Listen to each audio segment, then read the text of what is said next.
One of the main questions people are constantly asking themselves is what I'm doing worth the trade of my time for money so that I can spend that little time that I have left doing what I enjoy? I don't really think that that's the path to a long, happy life with, adventure and travels. Do you? In the book Mastery by Robert Greene, which is just blowing my mind right now, he talks about the importance of finding and discovering your vocation in life. My name's Arman Asadi. I'm the founder of whylefgoogle.com, and in this video I'll share exactly the formula that all the great masters have been using for centuries to achieve not only greatness and legacy, but real peace and success in their lives. Now, you may be wondering, okay, is this going to be one of those videos about Leonardo and Michelangelo and Einstein? I'm nothing like those people. Well, according to Robert Greene, the writer, author of Mastery, you are. We are. There is nothing that separates you and me and them. The only thing that does is that they followed the framework to achieving mastery in one thing. Now, just to be clear, that doesn't mean you have to be as niche as possible in one single thing.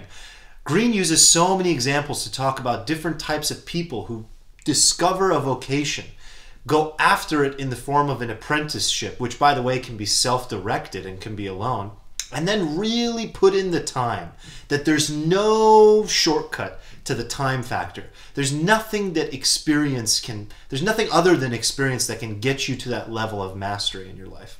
Now, as entrepreneurs, we struggle with this because the first thing that's on our minds when we become solopreneurs or entrepreneurs is, how am I going to get my product successful? How am I going to get on the cover of Forbes? How am I going to make $1 million?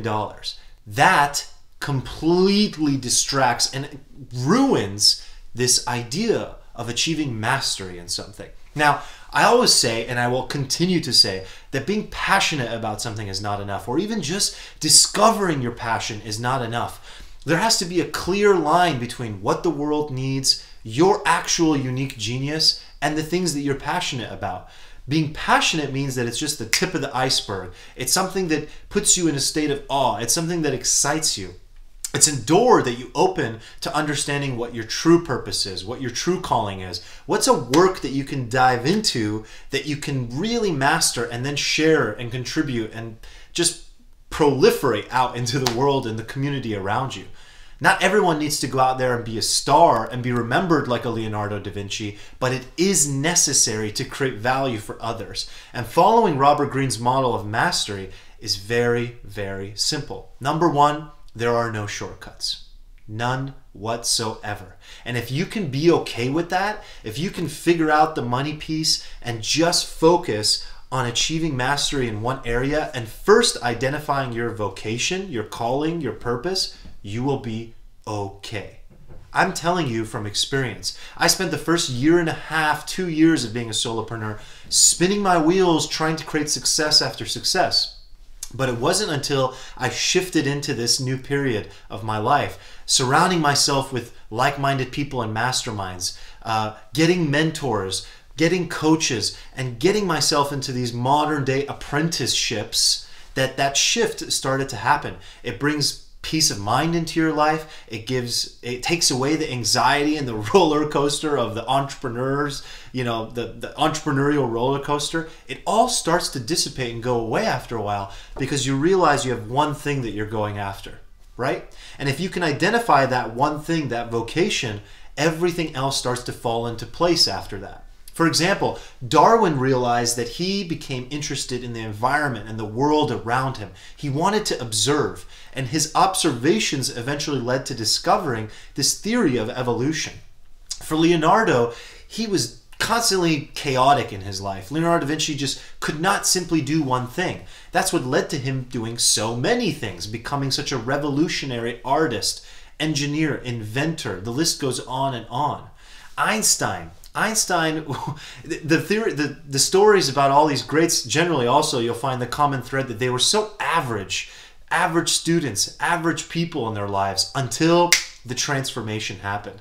And with Einstein, that transformation happened when he realized, this is the area I care most about. These are the things that I want to study the most. And he left all of the, traditional ways of teaching or learning and completely went into a mode of self-directed learning and created his own apprenticeship for himself, and then found that fulfillment in that way.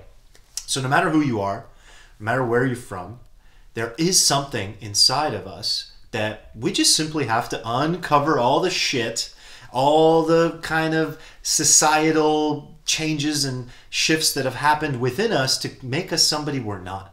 There's something and someone deep down that was once excited about different things. And we just have to identify what those things are. What puts you in a state of awe? What gets you excited? And once you identify that, open that door, go down it, and continue studying, continue learning. No matter who you are, there is something you can be excited about. And that will lead to a path of mastery. And it will just take this simple concept of being passionate about something and turn it into something much bigger. So if you're watching this anywhere other than my blog, head over to the site at whyileftgoogle.com and jump on the email list so that you can get all the updates and all the goodies and everything that's going on there, and join the Freedom Lifestyle community. And secondly, if you know somebody that could really use this video right now, send it on over to them. They'll thank you for it, and I'll thank you too. I appreciate it in advance. Until next time, friendo.